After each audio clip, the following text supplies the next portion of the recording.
My name is Sigmund Freud.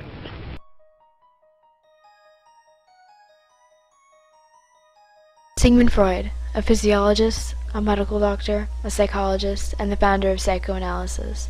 He is generally recognized as being one of the most influential and authoritative thinkers of the 20th century. His famous collaboration with Joseph Breuer in 1892 had marked the beginnings of psychoanalysis. They had elaborated on the theory that the mind is a complex energy system. He expressed to refine the concepts of the unconscious, of infantile sexuality, of repression, and proposed an account of the mind structure, all part of the understanding of the human psychological development and the treating of mental conditions.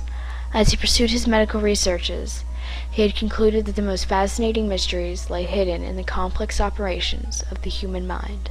One of the things that Freud and Breuer discovered was that the symptoms of hysterical patients had derived from trauma in early life.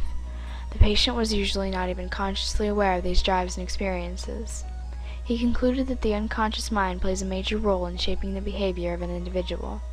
He also concluded that to block painful trauma of early life, people develop things that he called defense mechanisms. If the patient used too much of their energy to produce them, they could develop diseases, one of which he called neurosis. Breuer and Freud had created a paper called On the Psychical Mechanism of Hysterical Phenomena, which demonstrated the use of hypnosis for treatment of hysteria. The cathartic method was the name of the treatment, and it consisted of the patient recalling and reproducing the forgotten memories while under hypnosis. The medical profession looked down upon the paper. Moreover, Breuer and Freud separated because of Freud's growing conviction that the undefined energy causing conversion was sexual in nature. After they separated, Freud rejected the idea of hypnosis, devised his theory of the unconscious mind, and began using the term psychoanalysis in 1896. Freud's theory of the unconscious mind is exceedingly deterministic, in other words, relating to the belief that everything, including every human act, is caused by something, and that there is no real free will. Freud was possibly the first thinker to apply deterministic principles to the mind and say that the human behaviors is only explainable by usually hidden processes or states that determine it. His theory suggests that freedom of free will is nothing more than an illusion, and that the hidden mental processes, but which we are unaware of the fact that we have absolutely no control, ultimately govern us. Freud considered the mind structurally similar to an iceberg, most of it lying below the surface, exerting a dynamic and determining influence upon the conscious mind. Freud also came to see personality as having three separate aspects: id, ego, and the superego. All three needed to be well balanced to have a good mental health. The id contains basic needs and feelings, and is essentially the pleasure principle. The ego realizes that you cannot always get what you want, and is basically the reality principle.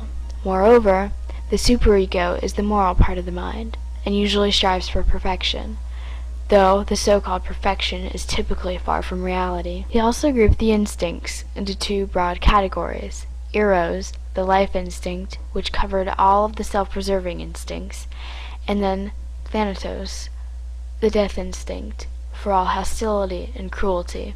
Freud put major stress on the concept of sexual drives, and called them the centrality of human life, actions, and behavior, even arguing that these drives could be found in children at birth. Nevertheless, Freud has successfully redefined the term sexuality here to make it cover any form of pleasure which is or can be derived from the body, thus making the theory of infantile sexuality state that the human being is motivated from birth by the craving to obtain bodily pleasure. Yet at best, Freud considered civilized living as a compromise between wishes and repression.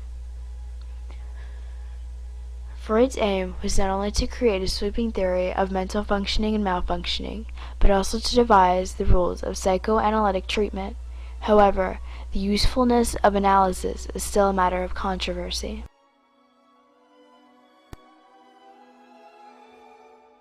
Freud is one of the most revered and controversial people of the 20th century. His work transcended the boundaries of science, bringing psychology into the mainstream.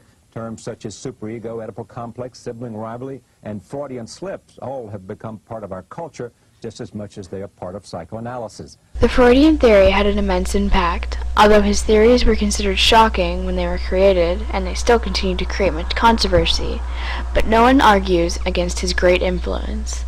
His theories have influenced many fields as varied as anthropology, education, art, and literary criticism, his largest impact being in psychiatry and psychology. He was one of the world's most influential thinkers, and showed the crucial importance of unconscious thinking to all human thought and activity. His theories on sexual development had led to debates on how to treat sexual matters and issues.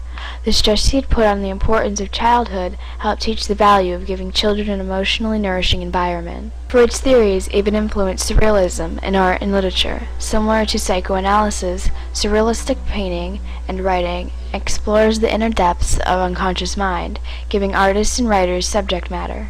Since the 1970s, Freud's theories were questioned and attacked, for example, by feminists. In some respects, he seemed to believe that women were inferior to men, had weaker superegos, and were driven by envy. Although we have now moved far beyond Freud in learning about the human brain and behavior, neurological studies reveal the fact that there is such thing as the unconscious mind, where forgotten memories are stored away in the brain.